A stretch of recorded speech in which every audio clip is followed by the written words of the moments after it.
Hey everyone, we are back for another Falcon and Winter Soldier breakdown. Typically, I like to get this video up sooner, but my birthday was this past weekend and I had a big surprise, so I'm just now getting to posting it, so I appreciate your patience and let's jump into the episode. The opening of this episode really parallels the opening of last episode. Sam was reflecting about his choice to give up the shield because he felt that it didn't belong to him.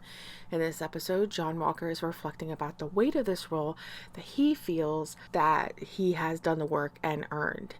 Just some quick comic history for John Walker here. He was originally introduced as the Super Patriot, which was a villain for Captain America. Mark Gruenwald created Walker to counter the message of Captain America and of patriotism always being good, describing him as someone who embodied patriotism in a way that Captain America didn't, a patriotic villain. And even though this character was developed in the 80s, I think we see a lot of this type of patriotism today. Grunwald said himself that basically I just wanted to do the opposite of Steve Rogers. Okay, Steve Rogers was poor, northern urban boy, so I'll make this guy a rural middle class South. Cap is now old, so this guy will be real up and coming. A real up-and-comer. Cap has lofty ideas, so I'll make the Super Patriot more realistic and pragmatic. So I put together his background and character traits by playing the opposite game. And we really see that from this opening and Walker this entire episode. This high school these first scenes are in is Custard's Grove, which is John Walker's home in the comics as well. Custard's Grove is also the home of Watchdogs from the comics, which are an ultra-conservative terrorist group, and I think that's the best way to describe them. And they were introduced as the first group fought by John Walker and Lamar Hoskins after officially becoming the new Captain America and Bucky. So if there's a spin-off for Walker and Hoskins, I'll be interested in seeing that being a storyline. So as we paint this Midwestern middle class John Walker, we see the JW10 on the locker because he's reminiscing about his glory days as a young football player. This idea here is that we see him as this all-American boy, and they'll do more of this in the interview. But first, this is John Walker's wife, Olivia Walker. We see her briefly here, and I'm not sure how much more we'll see her. She's not a character from the comics, but an interesting ad, and I'd like to know more about it.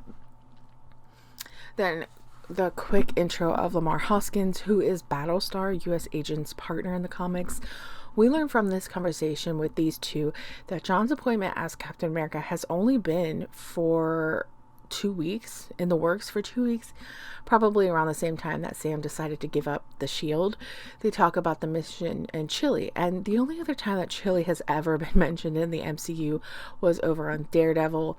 It was where the Steel Serpent was manufactured that Madame Gao's hand faction distributed.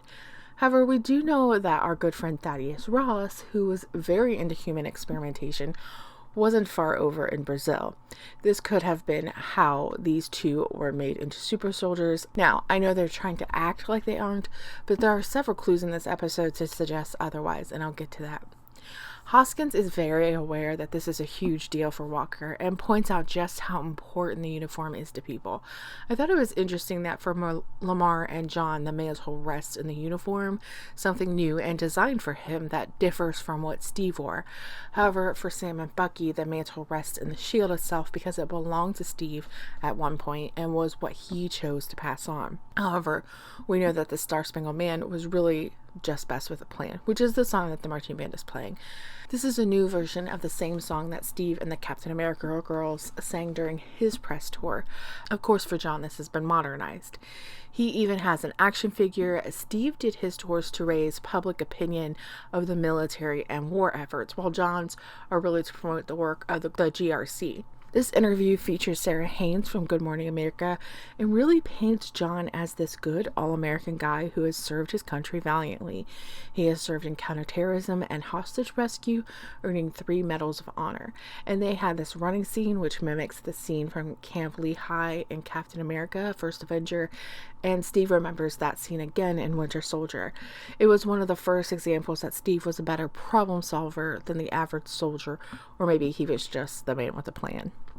There is some of him boxing, another hobby of Steve that we saw in the opening of Avengers. Then the scene with him throwing the shield for training, backed by them remarking on his high speed and endurance, which is one of the clues that I mentioned about him being a super soldier. There isn't public knowledge of there being a super soldier other than Steve and Buck, because the government has held firm that there wasn't another. But we know that is a lie, and we see that in detail throughout this episode. In the last moments of the interview, we see him talking about never meeting Steve, but following his career, which makes Steve feel like a brother to him. And we see Bucky watching this, notably angry, because for Bucky, Steve was a brother. Next, we see Bucky confront Sam about giving up the shield. Sam first sees these posters of John Walker's Captain America. I mean, how could you not? They're everywhere. This is followed by a conversation with Torres. Torres asks Sam if he has ever met Walker, and Sam says that he hasn't, but Torres makes a point to say that he seems like a good guy. So apparently Torres has drank the Kool-Aid. Then Bucky comes in, and he is just in disbelief that Sam didn't see this coming and wants Sam to figure out a way to get it back. Unfortunately, Sam just can't undo it no matter what Steve did or didn't want. The conversation then leads into the one that we've seen in the trailers about the Big Three and the mission that Sam is about to embark on. Red Wing has found a location outside of Munich that he thinks is connected with the Flag Smashers. Once Sam makes the point of telling Bucky that these guys are too strong, Bucky does come along to help. We again have another scene from the trailers with Bucky wanting to know the plan and Sam just heading out. Like I've mentioned, Steve was the man with the plan, and that is the piece that is missing for Sam and Bucky now. Sam is ready to fly solo on his own, and Bucky is still looking for partnership. Maybe this links to Sam now losing 2 partners while Bucky was a solo Winter Soldier. The addition in this scene was Bucky jumping out of the plane without a parachute in a little less than graceful manner. Of course, Sam doesn't let that slide. In the warehouse, there's a quick White Wolf reference, which is a callback to Bucky's nickname and his time in Wakanda. I think it would be interesting for him to go on using this name to separate himself from the Winter Soldier mantle and to remember the time of peace he had in Wakanda. In the comics, though, White Wolf was someone else entirely. I think the only real similarities are that they are both white and kind of adopted by Wakanda. I would be interested in knowing if this was an earned title by helping Wakanda. We know that he didn't fight. He has already talked about being a time of peace for him. And also it was clear in Infinity War that this was his first suit up since being there. I just want to know more. Anyway, they find the Flag Smashers group loading up semis of stolen goods. They are obviously not shy about using their strength because they're just lifting whole pallets. Bucky is ready to meet them head on, but Sam wants to observe more and learn what they are up to first. When they pull away, Red Wing sees that there's an 8th person in the back, and they believe that it is a hostage. Once the semi-trucks pull away, they head into action to get the hostage. Bucky runs up, opens the door, but this hostage isn't a damsel in distress at all. Instead, she's the superpowered leader of the Flag Smashers, Karli Morgenthau, and punches Bucky out of the trailer into the windshield of the other truck. This led to the action sequence on the trucks that we have seen as well. This time, though, they get help from John Walker and Lamar Hoskins. Together, they fight the Flag Smashers, but don't really fare much better. There are some things that I do want to point out, though. John Walker later seems concerned about Bucky, but in this scene, it's pretty clear that he gives a shit less. He almost hit Bucky with the shield twice, and the last time is when Bucky reaches out and grabs it. Walker didn't care that Bucky was in the way. It was all about getting the bad guy. But, I mean, look at his face. Like, this guy is crazy. Falcon struggles to keep up through the weaving traffic, and Bucky is just flat out hanging from the bottom of the truck. Falcon does save Bucky by sweeping under the truck, and they land in the field nearby. Bucky makes a point of saying that they were all super soldiers, which is basically going to be the theme of the series. Everybody is a super soldier. Meanwhile, John and Lamar end up out of the fight as well, both being punched off the truck. First Lamar, with John using his shield to protect him. I thought it was weird to see Captain America using a gun. Not that we didn't see other characters do this as well, but it's just different because Steve was very hand-to-hand combat in the modern era. Then John is punched by Karli, who lands in the windshield of another vehicle. The punch, though, and then the subsequent landing is another indicator to me that he's been juiced up in some way. No one just gets punched in the chest like that and lands on a moving car and then just stands up. So I do think that this was another indicator that he has been given some type of enhancement. Sam and Bucky are doing their walk of shame to the airstrip to head out. They know they have to figure out how these new super soldiers were made and put a stop to it.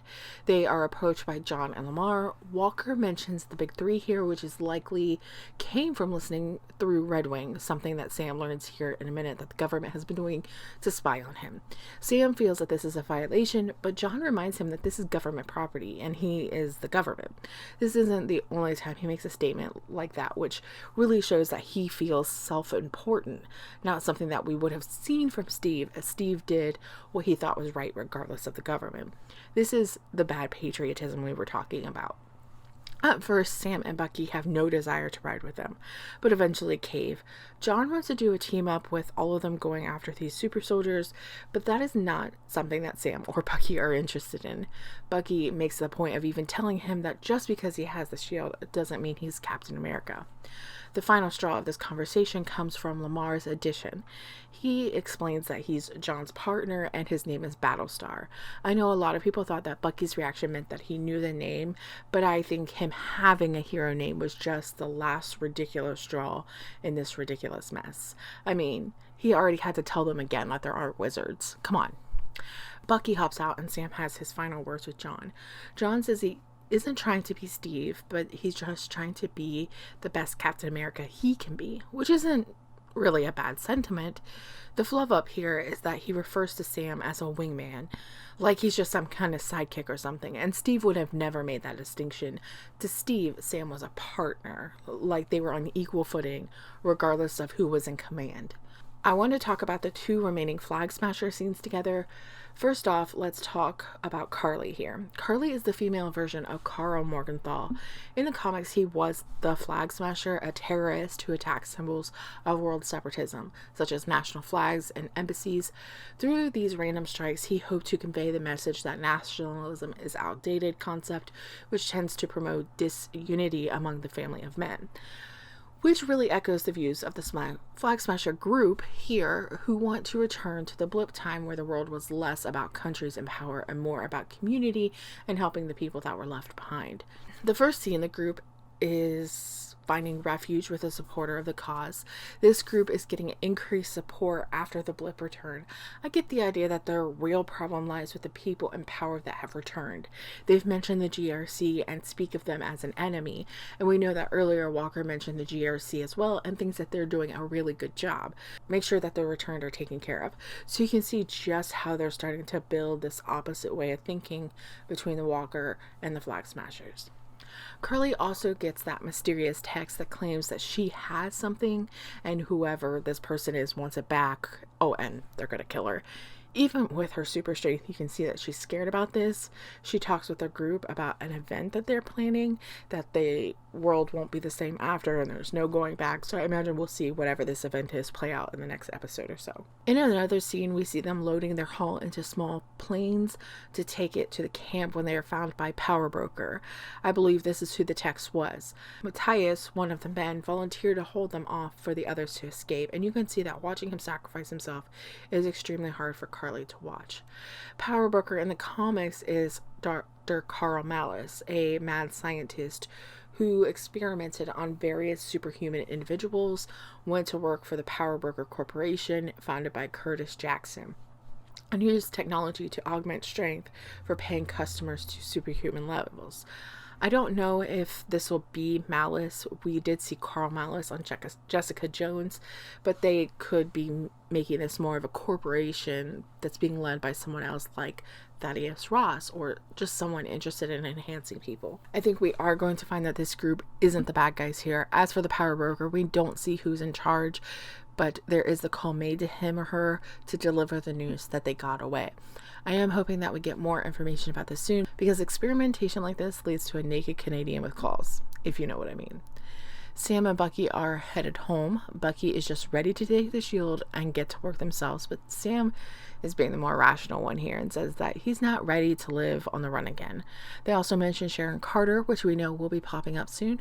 I guess for her involvement in Civil War, she has been branded an enemy of the state. And I'm interested to see how she's doing, how that worked during the blip. Was she blipped? Is she still an enemy of the state? To get to the bottom of what is going on, Bucky has an idea, and it is someone that Bucky thinks Sam should meet. In Baltimore, they head to the home of Isaiah Bradley.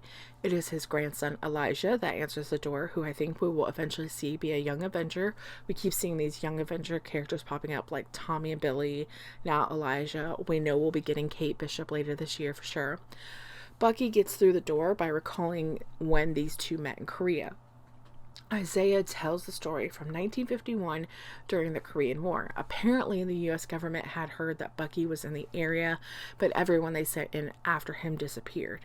Eventually, they sent in Isaiah, who managed to take half of Bucky's arm and whoop his ass. His first thought was that Bucky was here to kill him, but Bucky says that he isn't a killer anymore. Isaiah scoffs at this because for him there wasn't a choice in who he got to be. This is very similar to the comics, but with some differences. In the comics, he was one of 300 black men that were part of a project to recreate the super soldier serum after Cap's death. We know from real history that these types of things do happen all the time and continue to be an issue. The serum worked on Isaiah, and then he was used to fight in the Korean War secretly. When Bucky brings up that there are more of them like them out there, Isaiah gets really upset and throws a box through the wall. He explains that after the government was done with him, they put him in jail for 30 years and experimented on him. When he says "you people" to Bucky, he means Hydra, which is what Bucky says later. I do believe that the experimentation on Isaiah may lead to these new super soldier serum that has been used on Flag Smashers, John Walker, and Hoskins. This wouldn't be too far-fetched. It was Hydra that created Bucky, specifically Zola, who we know was continued to be used by Hydra as they infiltrated S.H.I.E.L.D. even after Zola's physical death. At this point, Isaiah is so upset that he kicks them out of the house. Sam and Bucky leave, and Sam is super upset that no one has ever talked about a black super soldier. Bucky admits that he didn't tell anyone, but that's because he thought that Isaiah had been through enough, which for now is a good enough excuse for Sam to not be too upset at Bucky, but he still carries a little. We'll talk about it in a minute. Before this conversation gets to finish, they are interrupted by the police that instantly think that Sam has been doing something wrong, or in some ways being rude to Bucky. It isn't until one of them realizes that Sam is an Avenger that things change in tone. In knowing these two, I would say that the real threat here is Bucky just going off past resumes, which only makes these encounters worse. This is also a reflection of the very real issues happening in our country right now. In the end, Bucky, he does get arrested because he's missing one of his scheduled therapy sessions. Dr. Raynor arrives at the jail to meet Bucky before he's released. However, Bucky is already being released because John bailed him out, and also wants his therapy schedule reduced because he's an asset. He referred to him as an asset, not a person, not a soldier, an asset. No, John. He is a person. And while Bucky is going to leave, he and Sam first have a therapy session with the doc. This is a hilarious scene that ends on a sad note. The staring contest made me laugh hysterically, only to cry in the next minute when Bucky finally takes it seriously. He feels that by Sam denying the shield, that Steve was wrong about Sam. And if Steve was wrong about Sam, then he was wrong about him too. And this really just shows how fragile Bucky is in this moment. His whole anger to who he was Steve and what Steve thought of him. His goal is to be worthy in Steve's eyes, whether or not Steve ever sees it. Sam finally says that he's willing to squash the current beef with Bucky if they never see each other after this mission. Sam then walks out, and Bucky stays behind to be reminded about what rule number 2 is, which is no hurting anyone. And I do think in this moment he's talking about Zemo. He really knows at this point that that's who he needs to talk to next. Outside of the station, John and Lamar are waiting for Sam and Bucky. John again urges them to join up for the sake of the mission. Ultimately, Sam says that John and Lamar have to operate within the rules of engagement, while Sam and Bucky are more free agents and can do whatever they want, basically. So it doesn't make sense for them to team up. John is annoyed by this, but just lets them know that they need to stay out of his way, which reminds me of the fight scene earlier where he kept throwing the shield at Bucky's direction. In the final scene with Bucky and Sam, Bucky raises the idea of seeing someone that they know has the secrets of Hydra. Since Hydra experimented on Isaiah, they may be linked to the Flag Smashers being enhanced. Sam isn't sure that seeing Zemo is a good idea because of everything that happened in Civil War, but right now it is their best option. Then we briefly get a view of Zemo in prison. So that's all I have for you. I'm really excited about the next episode, getting to see Zemo, learning more about the Flag Smashers. I hope we get to see Isaiah Bradley again. I would really like that addition into the MCU. Just seeing him in action, I think, would be really awesome. If you enjoyed this video, please don't forget to give it a thumbs up, subscribe to my channel. I do post daily over on my blog at MaydayMaggie.com, so don't forget to check that out. And then I also do podcast on Google, Spotify, and Apple, and you can search for that at Maggie Mayday.